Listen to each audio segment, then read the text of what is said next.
So last Tuesday, we were talking about the how we measure time. So so we have a few base definitions first. So this is actually T, small t, is the time to transfer a block of data, and T of S is the time to access a single block. So this is like the seek time.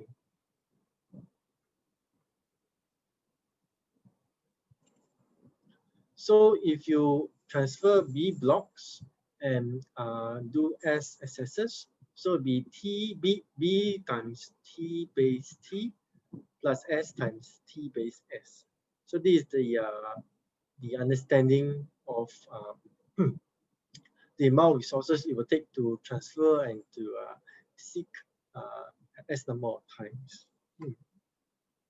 Then the next thing we discussed on was the resources it will take for depending on what kind of index you have and depending on the attribute that you are in fact querying on. So okay, we talked about the following. We talked about what is a primary index. So this is once again very important. The primary index has nothing, again, to repeat many times, the primary index has nothing to do with the primary key. The primary index just defines the length of, rather just it defines that the order that the index is being stored is in a sequential form. So it just says that it's in a sequential form, and which is why they typically call that a clustering index, because they are sort of clustered in the same space, but they are primarily the same thing. If they are not physically stored in sequential form, they will be known as secondary index. Okay, so this is one of the key things you have to no choice have to remember. If they are stored sequentially in physical, they are the primary index. Else, if they are sparsely stored, they will be known as the secondary index. So for example, if we were to build on this, this will be a primary index. If we were to build index on this, this will be a secondary index.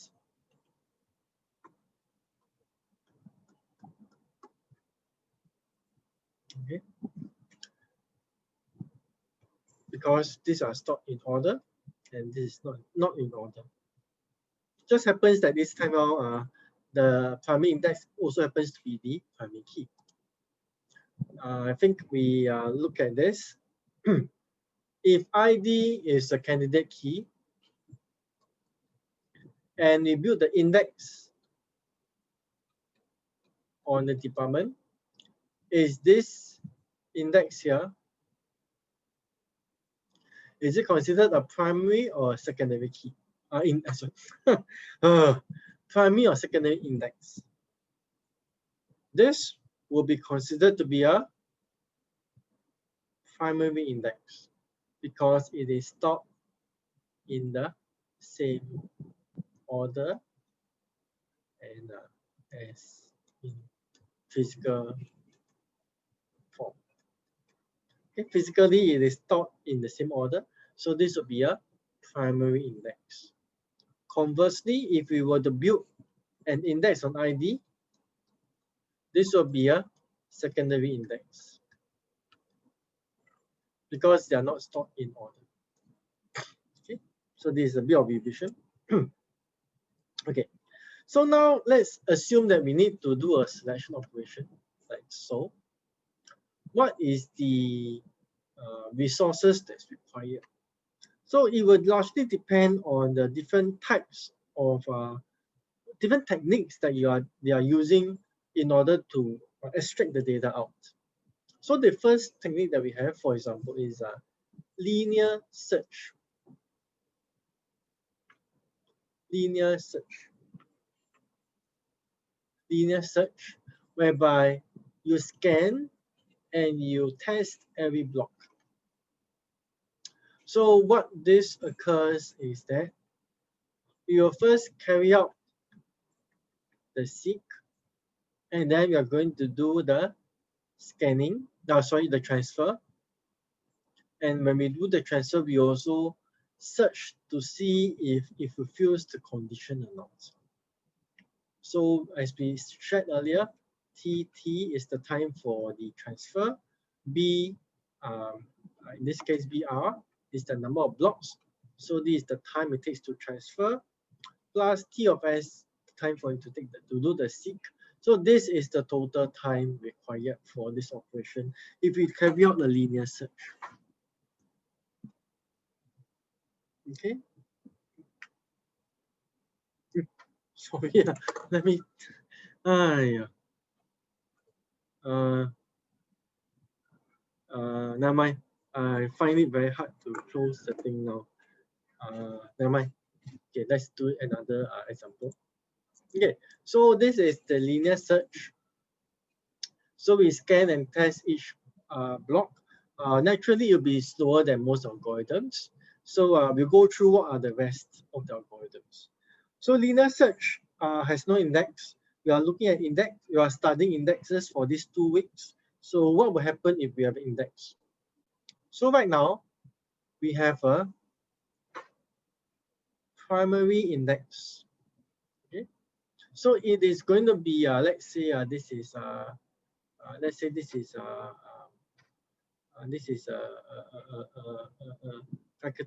faculty table, and faculty, and sigma ID equals to 10101. So this is the index. So in this scenario, I have index on, or rather, I don't need to care is it the primary or secondary key, but I know that this is a primary index. And I'm doing an equality on my candidate key. This equality operation on my candidate key. And so you have, what do you think is the number of records that will be returned? The maximum number of records that will be returned will be equals to 1. If it's present, it will return 1. If it's not present, it will return 0. Yeah, but it cannot return 2 because, it cannot return 2 or more because it is an equality on the candidate key, and all candidate keys are distinct. So there cannot be a situation whereby you will have 2 records returned in this scenario because you have equality on the candidate key. Okay, this is the resources that is required. Of course, you look at it in this way, it is very hard to understand. So we will use this to help us to understand this cost. In this example, h of I is going to be your height of B plus 3. Okay, and I will have these two call them time periods. Yeah, time periods. One is the time to transfer a block, and the other is the time to seek the right value. So it will mean that for every single level, I will need the time to transfer this block, which is T, and I also need the time to transfer, to seek this block. So for every level, it will incur the cost of T plus Ts. This happens for every single level. In this scenario, I know that I have height of hi, and so my cost of all my intermediary steps is going to be h of I. Okay. So this accounts for all my intermediary steps. The last one I need to look for is my leaf. At my leaf, I will need to do a search this time round. And because it is an equality of my candidate key, I will know that only one record will be returned. Because only one record will be returned, only one block will be read. So because only one block will be read, I know that the time to read that single block is T base capital T.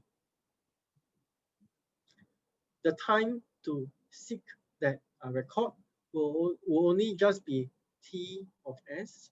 And so the time that is being spent on my leaf is going to be T plus T of S. So this is how we understand the resources required for a condition such as this. If we check back to this is exactly this condition over here. This is just we algebra to change it to something like this, but essentially they are the same thing. Okay. Okay. So if that is fine, we'll move on to the next query type. The next query type is a primary index, but now we have equality on a non-candidate key. Okay. So once again, it is a primary index, equality on the non-candidate key. Okay. So based on this table over here, let's say this is attribute 1. Oh, sorry, my CV suddenly woke up. Attribute 1 and I got a shock. Attribute 1, attribute 2, attribute 3, attribute 4. Okay, so let's say we are doing a search on the index equality on the non-candidate key. Which attribute do you think we are searching on? Is it 1, 2, 3, or 4?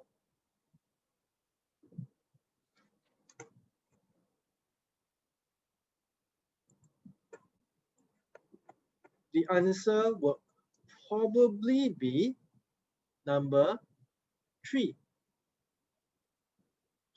right? Because in number 3, the records are stored sequentially, and it is also not a candidate key. Okay, wait. So number 3, the records are stored sequentially, which makes this a primary index. Okay, and in fact, if I were to build an index on every single one of them, this will be the only column which fulfills the condition of a primary index. The rest will not be, because the rest are not sequential together. Okay. The next thing is it is a non-candidate key. This is a candidate key. 2, 3, 4, they are non-candidate keys. Okay. So in this scenario, only this is possible because in this column, I have both a primary index as well as it being a non-candidate key.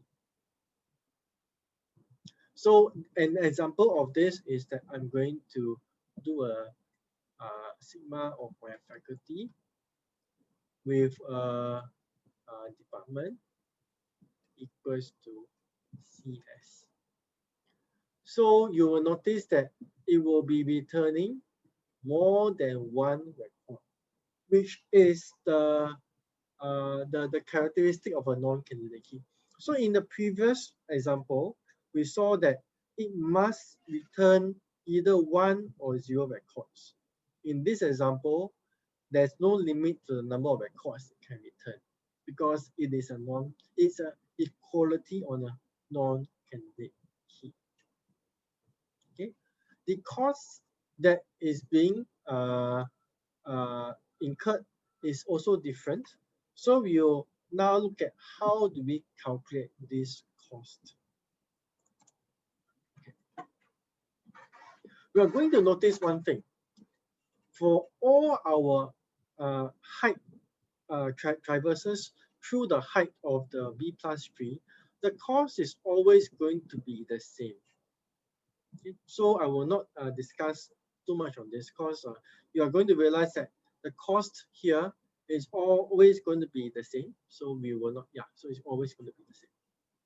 However, the difference now is in this time.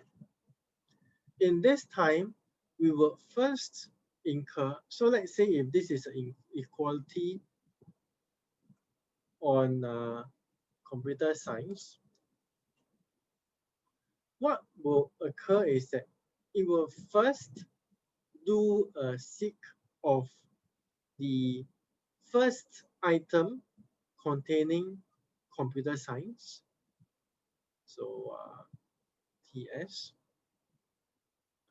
seek time, and then depending on how many blocks contain the computer science,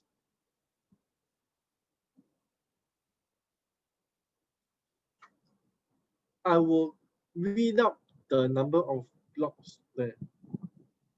So if there are if there are B blocks that have, or rather that the attribute of computer science, I will have to transfer them out, hence incurring the cost of B multiplied by T of small t. So this is the cost of transferring all the blocks with the computer science attribute. This is the cost of my seek time. And so together, this is the cost of a query of a primary B plus 3 index equality on a non-candidate key.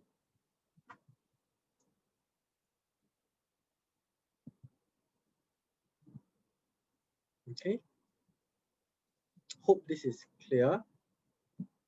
Let's go on to the next. Okay, so this one is almost very similar, but now you notice that this is a secondary B plus 3 index equality on a non-candidate key. Okay, so again, this is 1, 2, 3, 4. Maybe which one do you think a query is possible? Possible queries are in attribute 2, 3, and 4. Why? Because if I were to build an indexes of any one of these 3 attributes, they will be secondary indexes because they are not arranged in a sequential form. So they will be secondary index. That's the first thing. The second thing is that all 3 of them, they are non-candidate keys. So any one of these will be able to, any one of the query on any of these 3 tables will incur this form of a cost. And this, what was I going to say? So this is something like faculty and department equals to computer science, or name equals to gold. So any one of these will incur a cost that looks like this. Okay, let's try to try to understand why is it so. You see the cost for this looks quite different. This is always the same, so we don't need to go through this anymore. Let's look at the last the leaf. In the leaf, we know that this is a secondary tree index. Secondary tree index. So for every single value here, we need to carry out an access.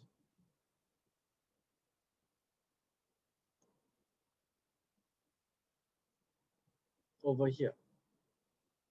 Okay, so we need to carry out the access here, and so in every single block that is being accessed over here, what's going to happen is that I will first carry out a seek here, followed by a transfer over, followed by a transfer. Okay, so but the situation now is that there may be multiple blocks that contain the record. So what's going to happen is the following. So I shouldn't have drawn the app for the arrows. What's going to happen is the following. It will carry out the seek for this block. Okay? So maybe the first record will be, I can get the first record. Then what's going to happen is that I will have to carry out the seek on the next record. And I also have to transfer out the block here as well. Okay. Why did I need to carry out the seek in the previous case? In the previous case, recall we have a primary B plus index. In the previous case, we didn't have to carry out this operation. The reason why we didn't have to carry out that operation is because, right, in the previous case, the records are all stored in a sequential way. So we don't need to do another seek. So we can just directly read it in and that's all. But now it is a secondary index. So because it is a secondary index, excuse me, for every single block right now that we are reading, we need to carry out an individual seek of the record.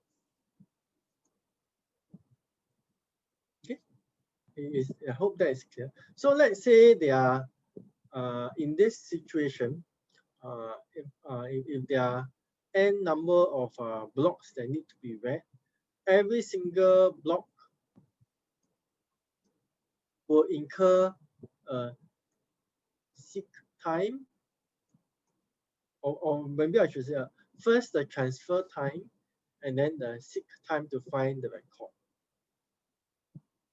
And so the cost of a secondary tree index with the equality on the non-candidate key will be this amount plus this amount.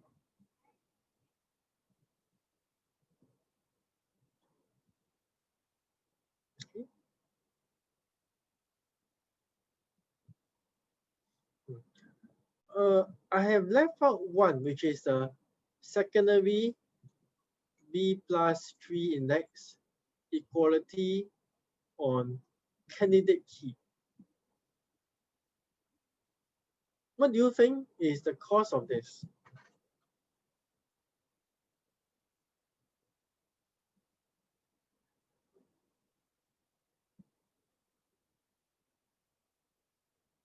So you think, now we have a secondary, okay, maybe I show you this one better, easier to see, easier to visualize. Okay, so now this is primary B plus tree index, equality on the candidate key.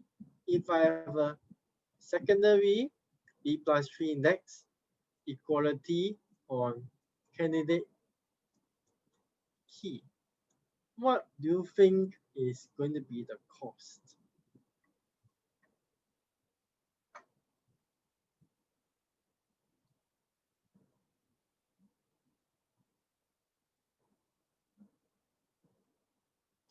The cost is going to be the same as this.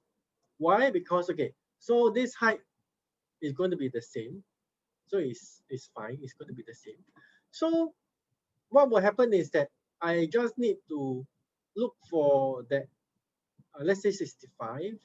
Then after that, I will then go over to 65 will go over to here. Yeah, go over to here. And then after that will be bigger, and then it will go over to here. Let me see. No, sorry. 65 will go over to here first, and then after that we'll go over to here. You just do the seek over here, transfer, and the seek over here, and then that is all I need to do. So it does not matter whether the data is stored continuously or not, or sequentially or not, because I'm only getting a equality on a candidate key. So in this scenario, whether is it the secondary B plus tree or is it the primary B plus tree, the cost is going to be the same. It doesn't matter at all. Okay, I hope, is that clear?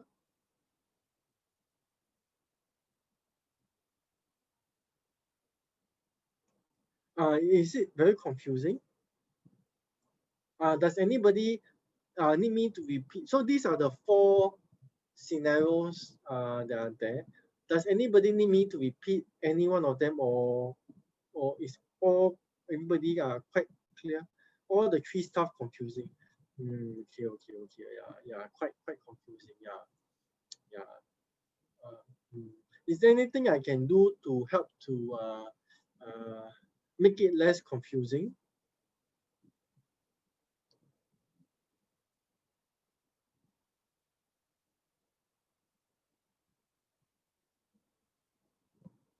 I don't know what the index are. What do you say what the index are? This is worrying. Okay, never mind. But it's good that you ask so that I can help to answer the question. Okay, so okay, because this is quite not estimation, but let's use the next 10 minutes or so to revise through what the text is.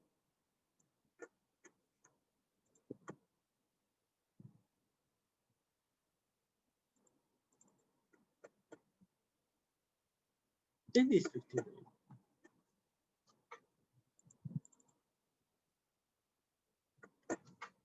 Yeah, and I owe you one example from this.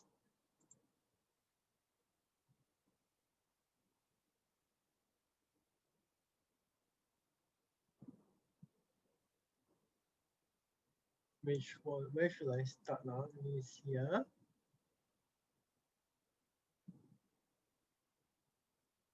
I think I should start from this. Okay, so I will use the next 12 minutes to explain what an index is again. So index is, so let's say if I want to access data, let's say I want to search for, hey, you all have done this similar things. You know what is a binary tree, right? BST. You have BST, right? So you know linked list, right? Linked list, I'm sure you know. So we store numbers in the linked list.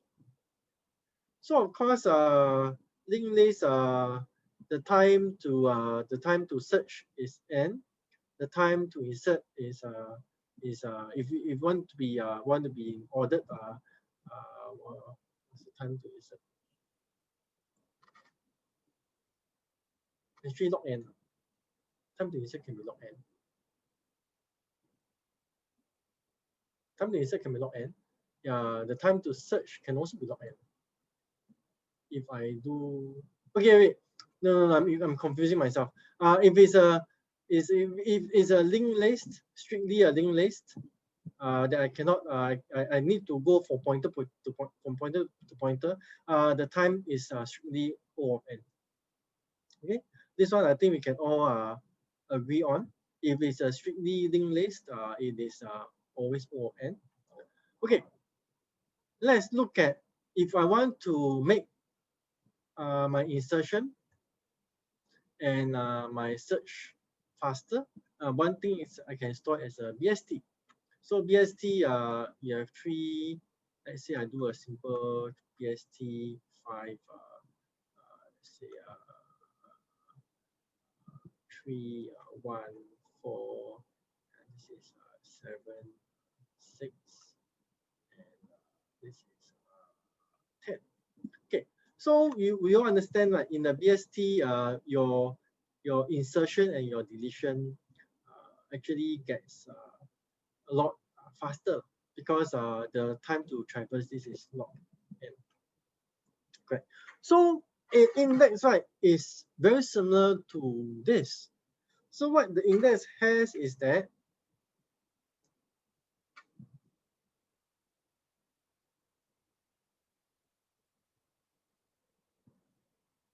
right now, if I want to search for this guy, right, if I don't have index, I need to search through every single record and I need to compare in order to find which one is 3, 3, 4, 5, 6. Right? If I don't have an index, I need to search through anything. So if we go back to algorithm, right, this one is O of n time, which is, I mean, not fantastic. So what we can do is, if let's say we build index on this, so what we will end up with is that we will end up with maybe if you are fortunate, let's say it's a 3, 2, 3, 4, 3, and I get 5, 8, 5, 8, 3. Let's say we are fortunate and this is 3, 3, 4, 5, 6. These other things that we don't need to care about. But let's say we use a BST to represent this. And in the BST, it has a key value pair. This is the key and this is the value. And the value points to this record. The value is a pointer that points to this record. The value is a pointer that points to this record. And the value is a pointer that points to this record. So it means that right now, instead of me requiring big O of n to, let's say, to just do a search and access of any single record, I now only need big O of log of n in order to find a record in my database. Okay, so basically, this is what index is supposed to help you achieve. Okay, so in what we have shared here is that this is a dense index that every single record has an index that's being as a pointer that's pointed to it. This one is shown maybe not as the accurate, not in the best representation, but this is just illustratively saying that every single record has a pointer pointed to it. How this is going to be arranged will be arranged in terms of a tree. And let's look at this. And if we go on to this example, so in this example, we call that we have let's say if we have a number of records, it is very hard for me to load all the data in the memory. Okay. Okay. Sorry, before I shouldn't have jumped to here so fast. Just to check again, is everybody understand what I was saying here?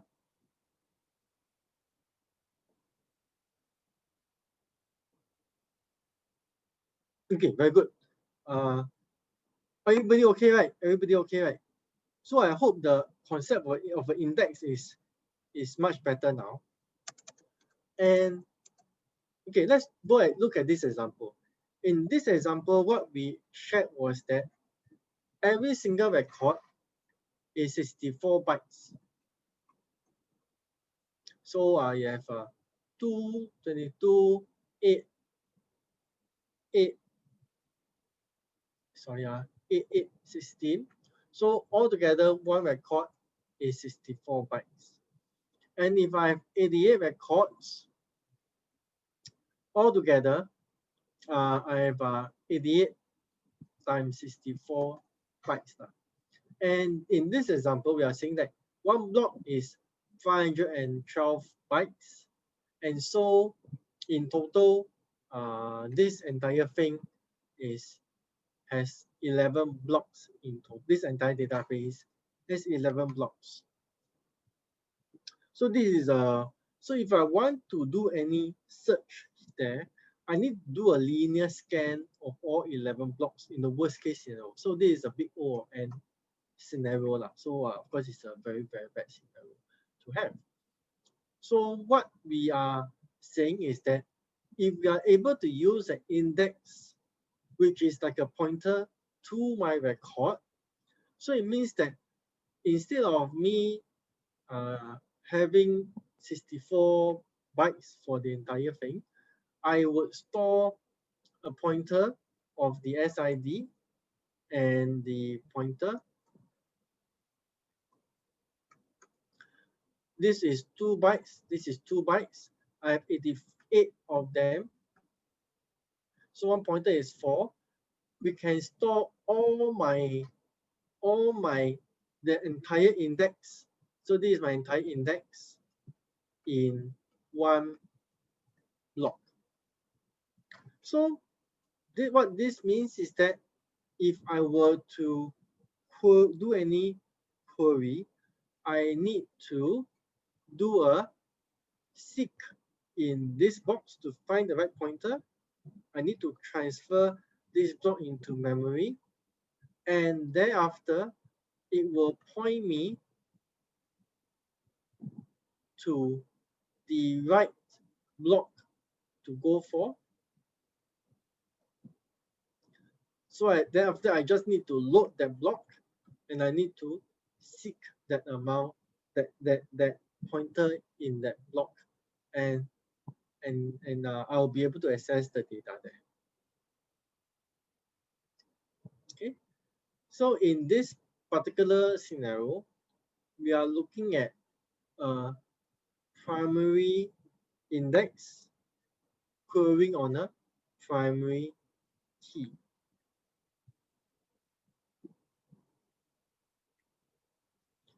Is this clearer? So we also check a little bit of here. If my index becomes too large, what we do is we build an index on this index. So right here, we have an index that it can be stored in one block. If you were to store data over time, maybe your index will become very, very, very big. And in the event whereby index becomes very big, you will then sort of build an index on top of the first index, which is here. And if we rotate this, it becomes a tree. So that is how we come up with all the tree business that we were discussing over the last 1-2 lectures. Is that clear for everybody?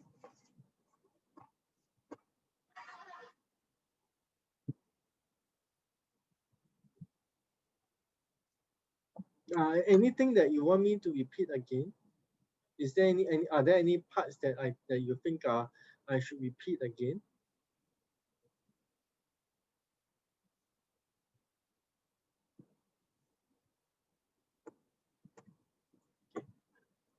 So this is okay. So we were talking about this. So just now, the example that we showed was exactly, I don't understand what the index is. Like each attribute, okay. Each attribute got their own, okay. So each attribute will not have its own index. The index is determined by me. So meaning that I will decide, I can, sorry, writing editorial, so I just doing some research, sorry. Wait SQL create index. Okay, let's look at this. So I can choose to create index on whatever column name that I want. That is based on, that is issued by the SQL command. So let's say, right, if there are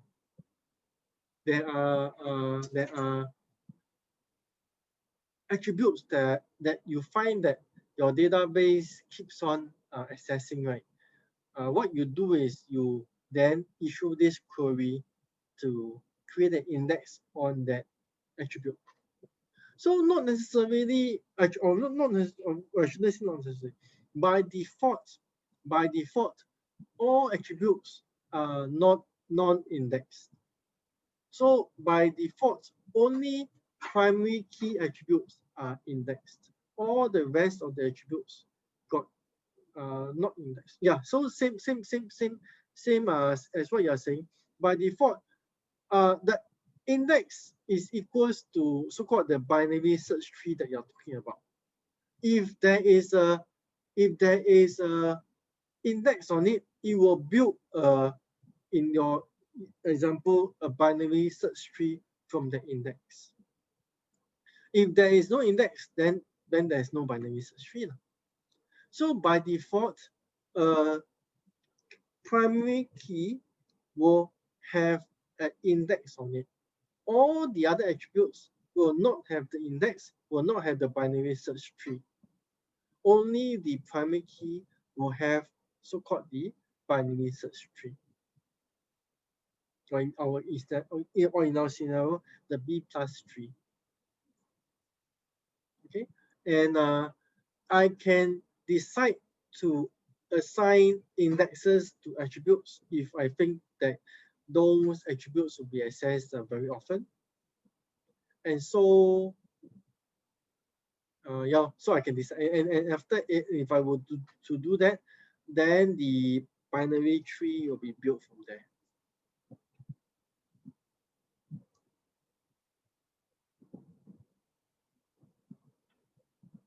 Okay. How come not can use the non-attribute? No, non-index attributes, they do not use the BST. So actually, I'm really thankful for your questions, because it's very important that you ask me. Yeah, thank you so much. So it's very good that you voice out your questions.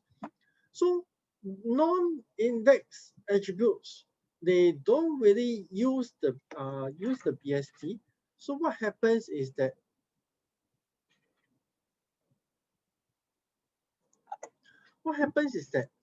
in, let's look at this example, right? Non-index, let's say if I'm building an index on this attribute, I will not be able to use the index on the rest. So let's say, right, if my index is only on this, I'm doing a search, name equals to Kim or faculty. What will happen is that I have no choice but to do a linear scan. Okay, so if let's say this name has no index on it, I have to do a linear scan. Okay, so I'm actually wondering whether, do you mean to say that that you are asking if secondary indexes can use the BST or not?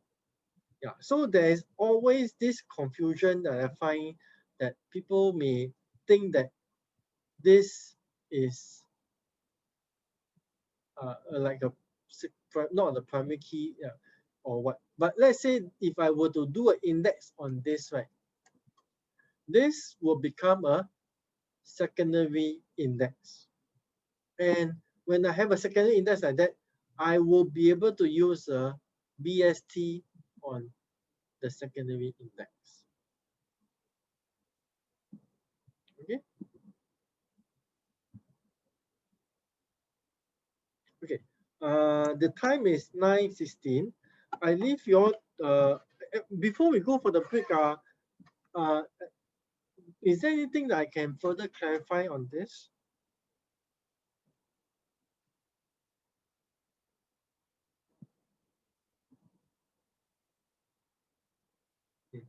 If excuse me, if there are none, let's go for a quick maybe a 9 minutes break until 9:25.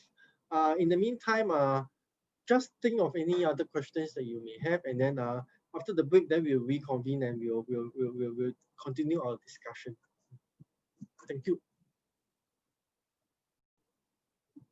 Hi, welcome back. So before the break, we discussed about the different forms.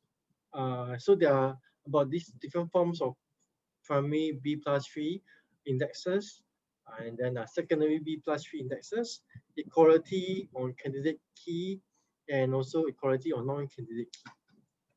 So these are the various 3-4 scenarios that we went through. I understand that there were some questions that some of you may have, but actually at this juncture, I want to get some also hear that everybody is okay so far with what is being shared. Okay. So it's fine, right? Then I will continue on. Okay.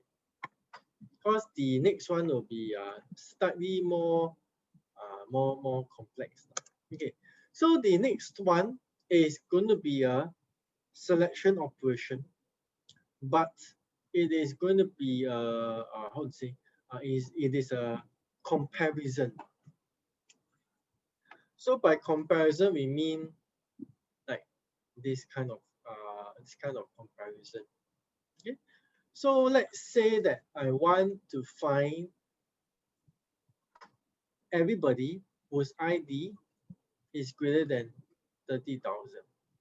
Okay. So so let's say this is my query, and I have an index on my ID. By default, not by default, from here we can tell that this is going to be a primary index. Okay. So then we have to find like how much, what is the cost of transferring this amount from my tree. Okay. Same thing. This is going to be the cost. If for the height. So for the height, if it's hi, it will be t of t plus t of s, the seek time plus the transfer time, and it will go on for the height of the tree. Okay, let's now look at the so-called the leaf, the leaf of the tree. At the leaf of the tree, what's going to happen is that because right now it is a comparison, it's a comparison operator. So there will be more than one record that will be returned. Yeah, there will be more than one record that, yeah. So it is very possible that there's going to be more than one record that's going to be returned. So if there's we go down, if we find the first record that will be returned, TS, this is the transfer time.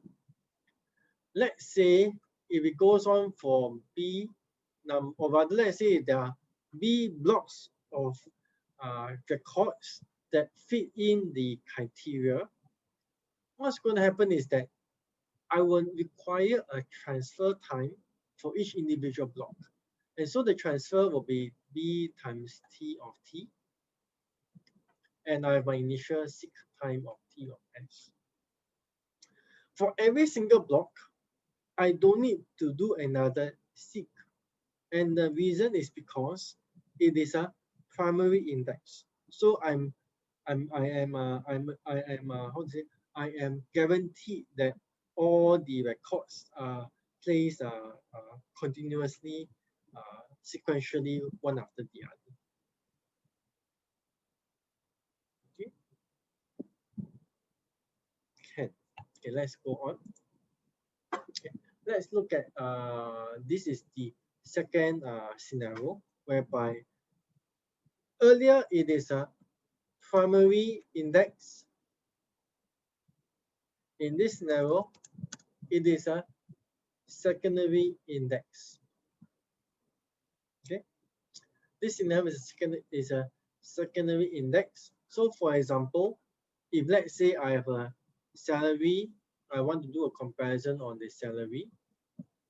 So naturally, you can tell that the salary, it is not sequential, and it's not sequential, and so yeah, and so if I were to build index here, it's going to be a secondary index. Okay. So what will then be the cost that will be incurred if such a query is going to be done? Yeah. Next one. Yeah, next one. So what will be the cost? So once again, the height is as per normal. We don't need to consider that. But now we look at the leaf, look at the leaves. At the individual leaves, we will have to incur a cost for every block of data that is there, a seek time together with a transfer time for that particular block. And if let's say that we need to go through B number of blocks, for every single block, we will require both the seek and the transfer time to be incurred. And the reason is because the records stored, they are not stored in a sequential fashion.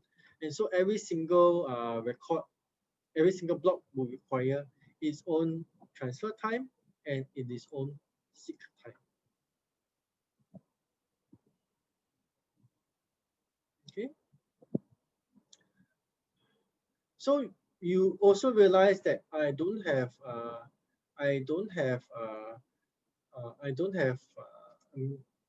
yeah, I never talked about it being a primary key or secondary key. So I don't talk about that. Yeah, because it is not as critical. Okay, maybe I would say not as critical.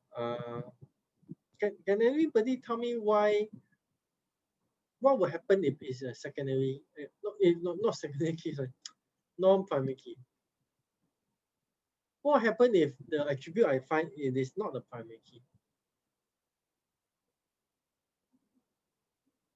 It doesn't matter. So it doesn't matter. So firstly, if it is not the primary key, it doesn't matter it doesn't matter. So meaning that this is going to be the cost that is being occurred if it is a non-primary key. Because if it's a non-primary key, then I'm able to get a range of values based on a certain number. Okay? So this is what is going to happen if it is not a primary key.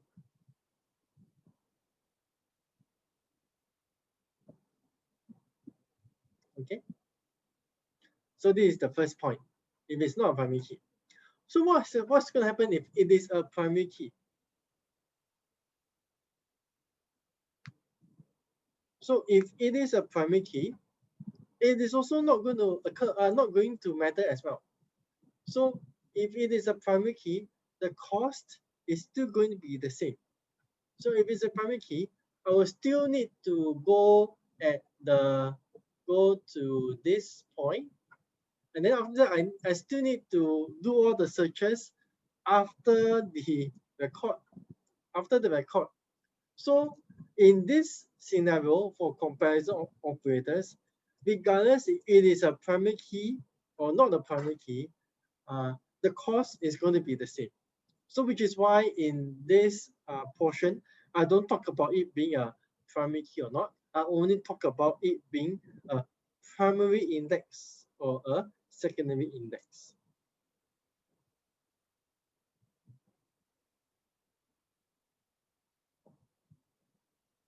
All okay with this point? I think you are okay.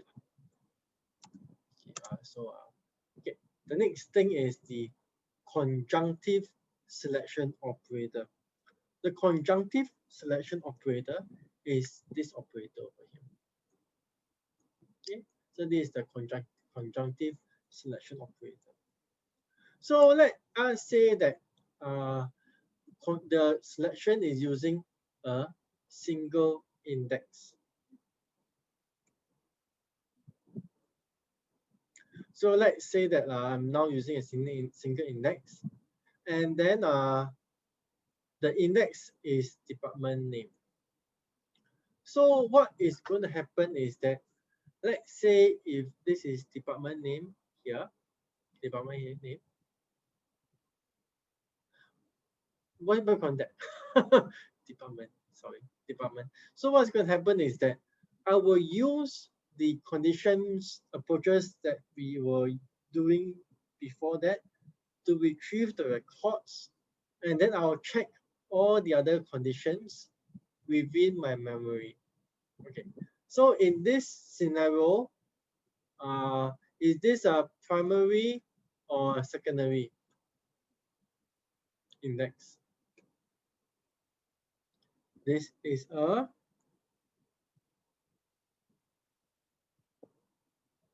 yes, very good, thank you, Ryan. Primary index.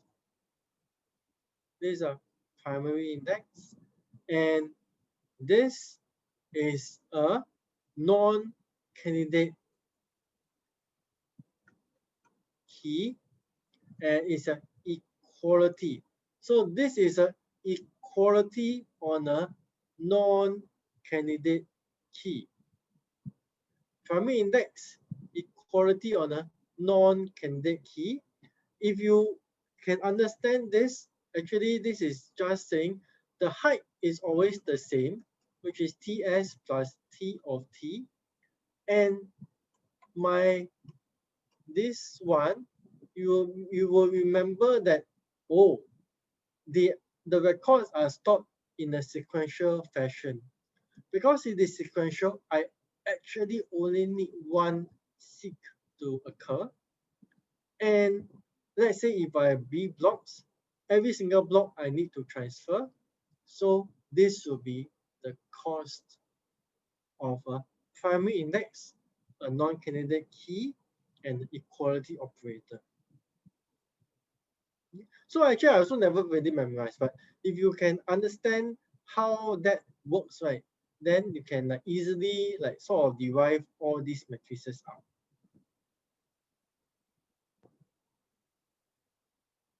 Okay. So the idea behind this is that this is going to be the cost that's going to be incurred for this operator, and for all the rest of the conditions, you will check them in memory. So after you extract them out, then you check all the conditions in memory.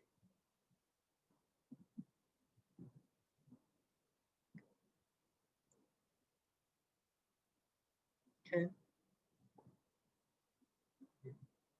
Okay. Let's go on to the next condition.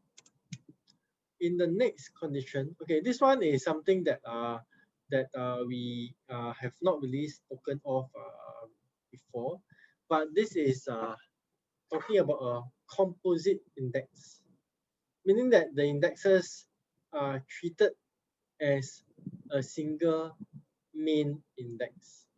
Yeah, so this is just a scenario of an index being treated as just one. typically, this will be a secondary index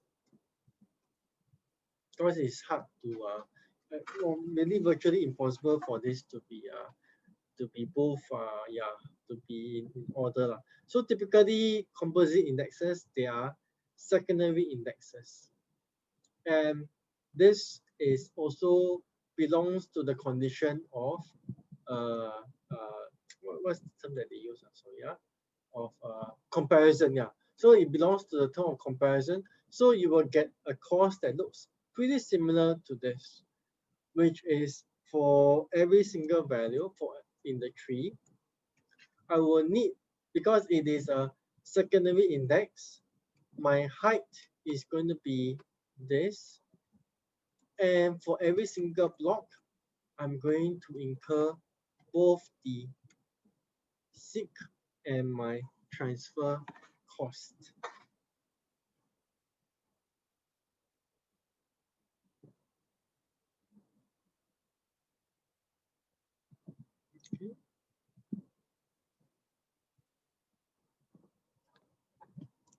Okay, okay.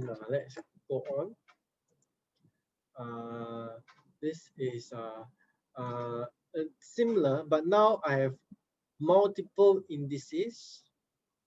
So now in this case, just now was this is a composite, means this is as one index. Now this is like a separate. So in your words of your colleague, this is one B plus 3. This is another B plus 3. Okay. So what the scenario of this will occur is that it will retrieve records from the different indices, and it will perform an intersection of the pointers. And if there are additional records, I will then retrieve the records and then check them within memory. Okay. So let's say if there are two indices here, so they'll be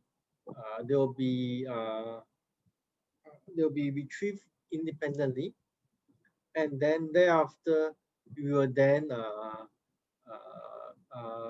do the intersection of their pointers, and then do the check on the other conditions. Okay, I will not derive this one because this is a little bit more complex, because you don't actually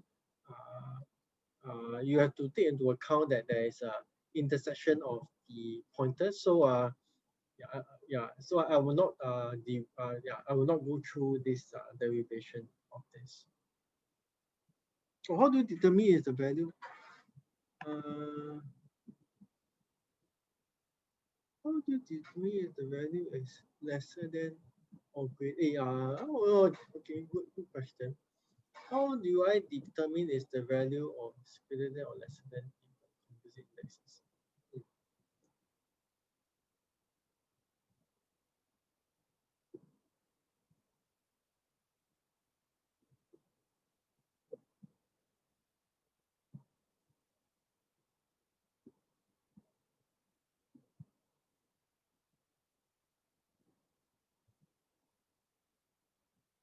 Okay, what your question is asking is similar to, regardless if it is it a composite index, or is it just a just a just a simple just not simple just a typical secondary index. It actually is the same.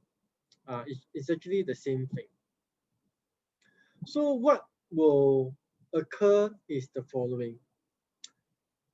Probably there will be, in let's say in a typical secondary index, this is still going to be arranged in a sequential fashion. So meaning that if let's say this is a B plus 3,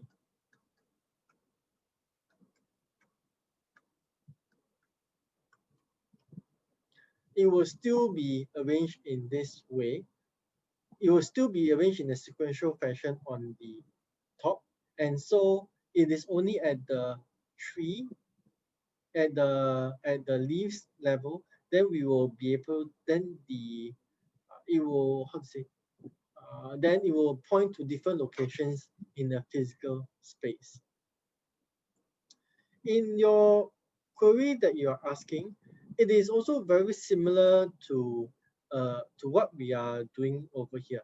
So let's say if there is a salary, if it's a composite index of computer science, computer science, computer science, computer science. Let's say lah, and this is 5,000, 7,000, 8,000, 9,000.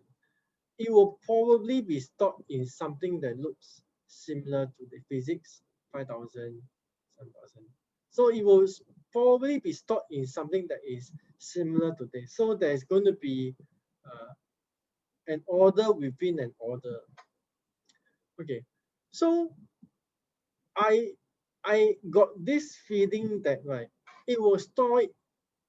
Okay, and this I may not be correct, but I got this feeling that it will store it first in one order of this, and it will also store it based on the other index as well. I cannot confirm this, but I have a feeling that they will be stored in both manners, so that if there's a, because right now what we are doing is we are doing a query that looks like this, but let's say if I'm doing a query of that is let's say let me think if there's a query that will require me to access the index in this fashion.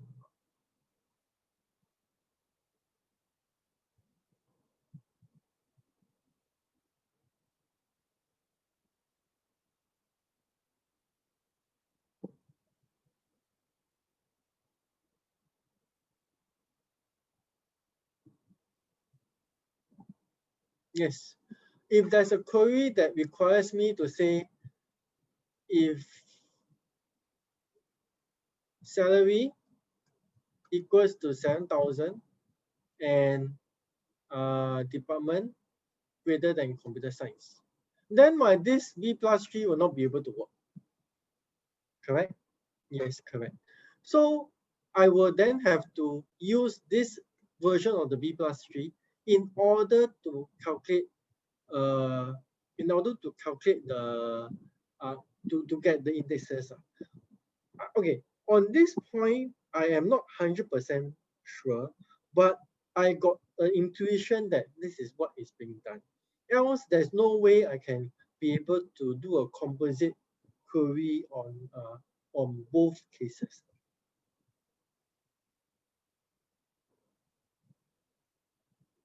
Do you think it's reasonable? Yeah, I'll confirm this for you, but I actually think this is a reasonable. This is this because I of course I say myself lah, but I do think that this seems to be quite reasonable. Thank you, Zhao Wei. Yeah, but I will confirm this again. But I think this is how it is like. Okay, let's go on to the. This is we will here. You will here. Yeah. So this is the disjunction. This is the or. This is or.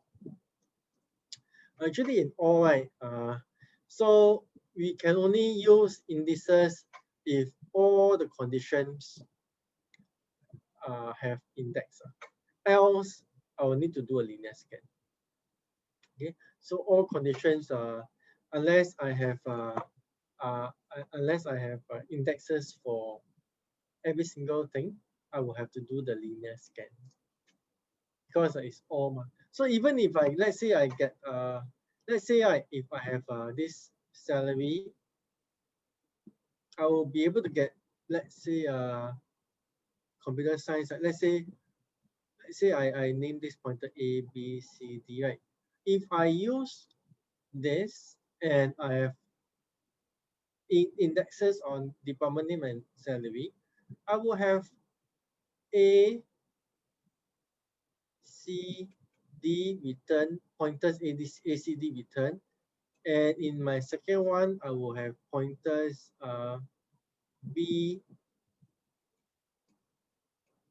BCD return. And then what will happen is that, of course, I need to take the union of both A, B, C, D return. Okay, so this is what occurs if I have an index on both of my, or rather on all my attributes. If I have index on only one, then I have no choice but to do a linear scan, because okay, this one will return me A, C, D, but then I don't know, because I need to scan through all to find my second condition. So regardless, I have to scan my entire DB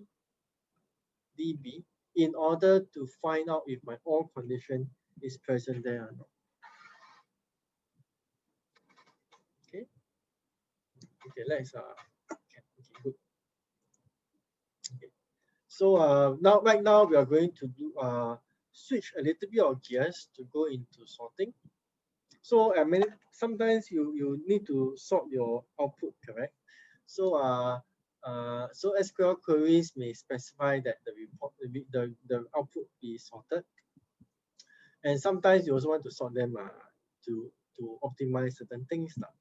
So we have if everything can be done in memory, then it'll be very straightforward lah. Yeah, so we can do a quick sort, merge sort.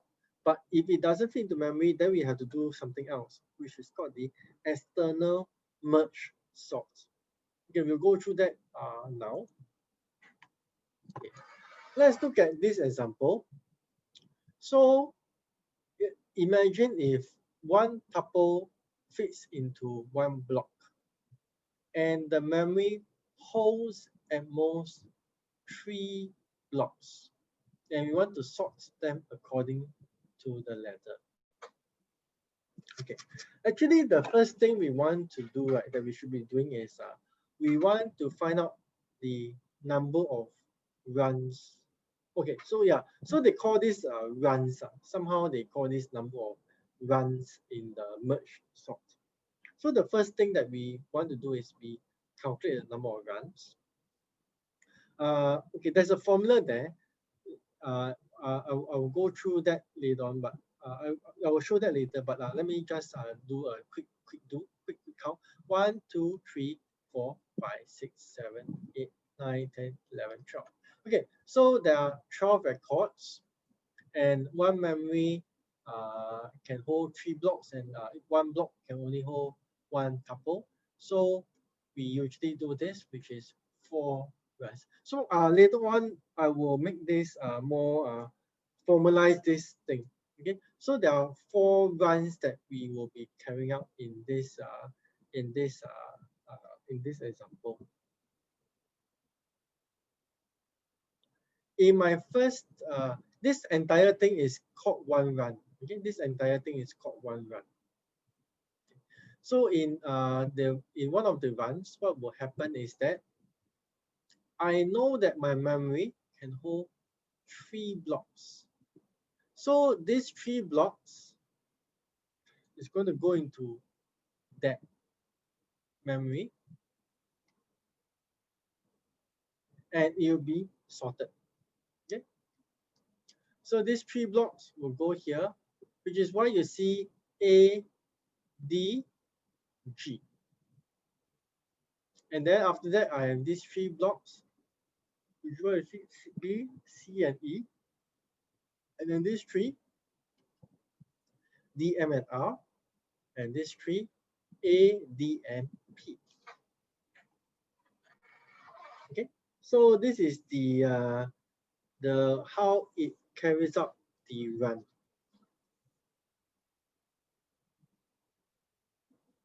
Okay, so after what's going to happen is that right now we have done the first pass. So what will happen is that we will start to do the merge. In this merge, I know that we will be able to hold, how to say, at most three blocks. So what will occur is that it will have this and this, and it will start to carry out the merge into this, into the next run. Okay,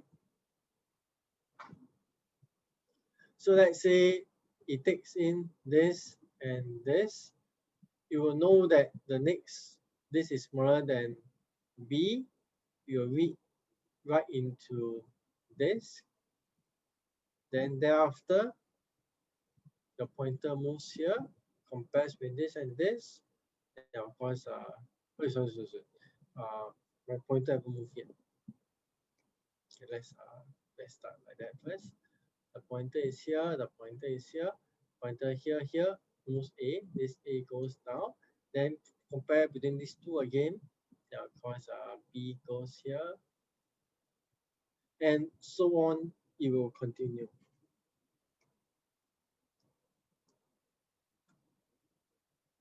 Okay, and that likewise, it will go the same, it will do the same for this final iteration. It's very much similar to your merge sort.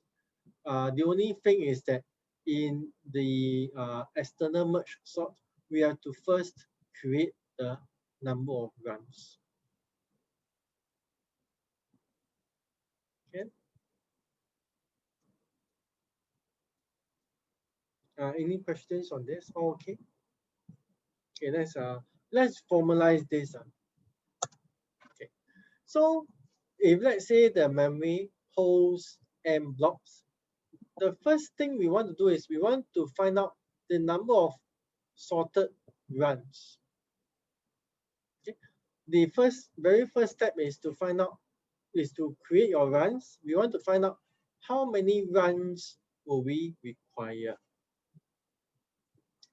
And in the merge step, we have m minus 1. Okay, so m minus 1 block is my input buffer. My output buffer is going to be the block, is going to be the output block. Okay.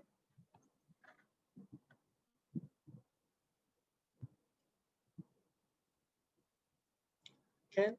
So, what was I going to say? Yeah, so in this example, you see that when so when I'm doing the merge, I have m minus 1 to be the input. So I have 2.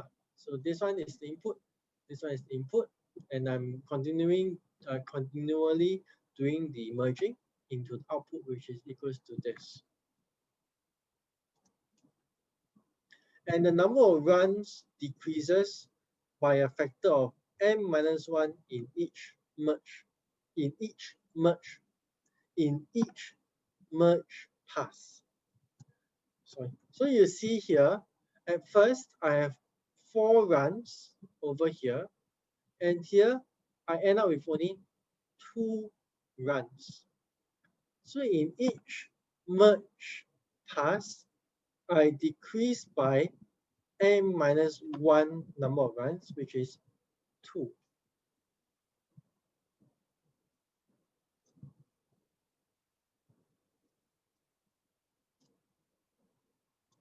Okay. Okay. I think you all are quite how to say, should be quite familiar with this because you're good in algorithms. So I think you all are quite good in this. Let's look at one example. Okay. So let's say we have 24 tuples, and each block holds 2 tuples, and m is equals to 3. So your memory is able to take 6 tuples at any point of time. Okay. let's go back to this example. So what do you think is going to be the number of runs that we are going to have? So maybe you all take the next, I go to this one, next 1 minute to think through this.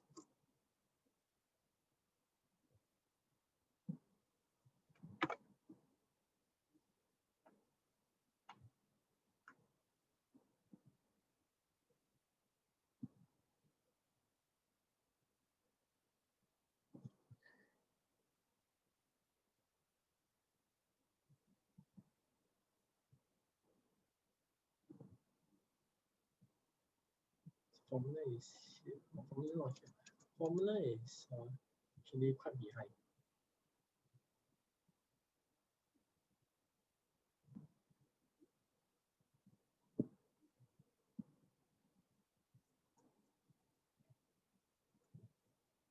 Okay, so in this scenario, what we will have is the total number of records here is going to be 24.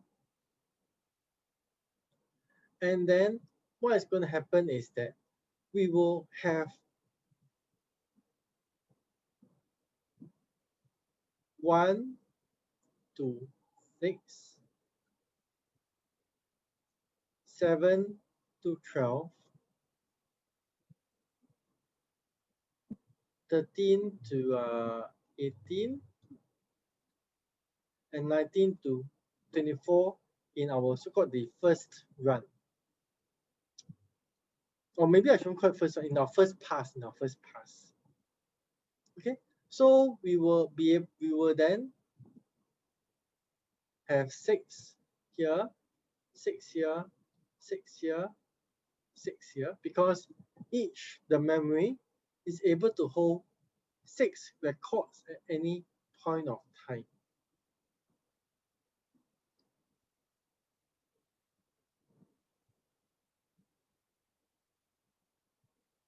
Okay.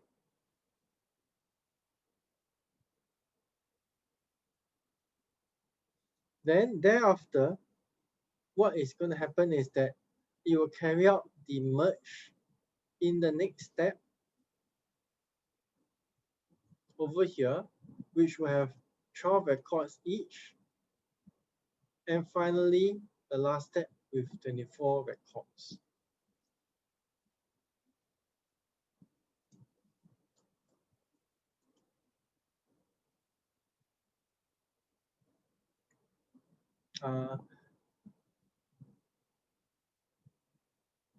So when we are doing the when we are doing the each stage, we call that we will take m-1 as the input and 1 will be the output.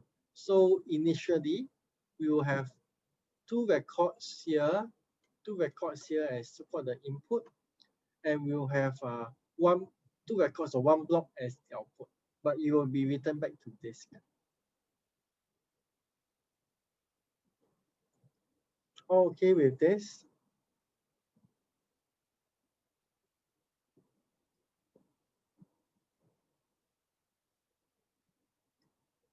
Okay, let's look at the next example.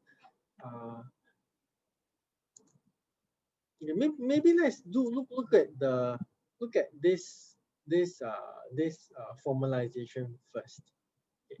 So we analyze. I think I think this is slightly better. So let's look at this formalization. So we want to find out the number of blocks of the relation R. So let's say let's say in this example, right, we have 24 tuples. We have 24 tuples, and 1 block can hold 2 tuples, correct? Yeah, 2 tuples. 2 tuples. So number of blocks is going to be 12. I will have 12 blocks. Okay. So over here,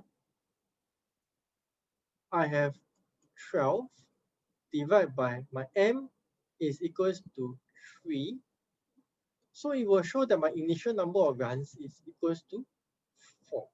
Okay, so actually, right, I don't know, I should have showed this earlier, but this is the first thing that you want to calculate. The number of runs that you have initially. Okay, so we call in the first, in this example, we have 24 tuples, each tuple with, each block can hold 2 tuples. So we find out the number of blocks there are.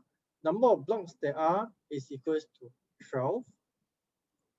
And 12 divided by 3, the ceiling of it, will be the number of runs in our first pass.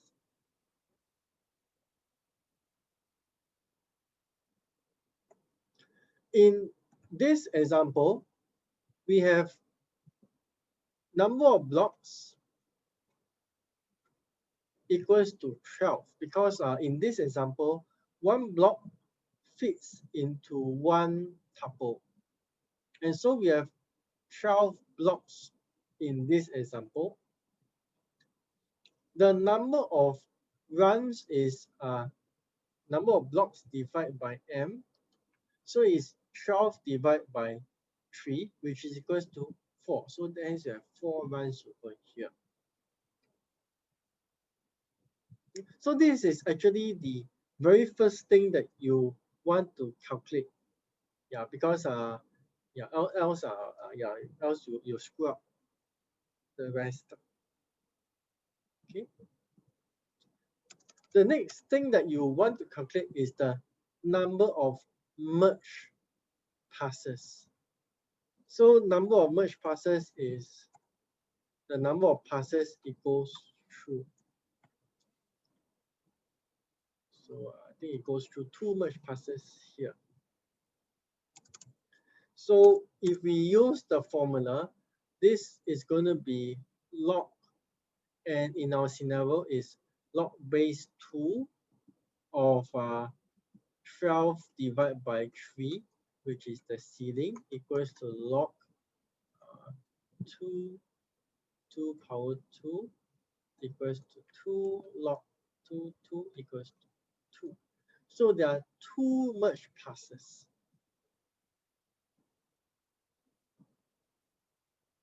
Okay, which also is validated by our example here. And finally, what we want to do is we want to calculate the cost of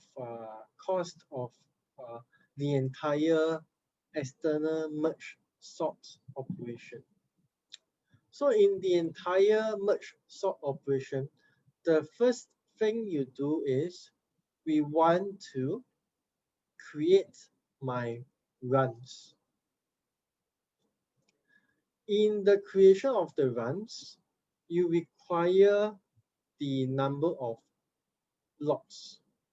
So I have B number of block transfers. In this scenario, we have read and write. So it is 2 times 2 B because it's both read and write. So this is the first stage of my run, so-called the run creation of my runs. Thereafter, in every merge pass, we also require 2 times the number of blocks. And so the cost of the entire transfer will be equals to 2 times number of blocks plus this, plus 2 times the number of blocks. Okay. I will repeat this again next week on Tuesday to reinforce this portion. So yeah, so I think it's late lah. So I think it's almost time also. So I think I will end here. Thank you so much for joining us this evening.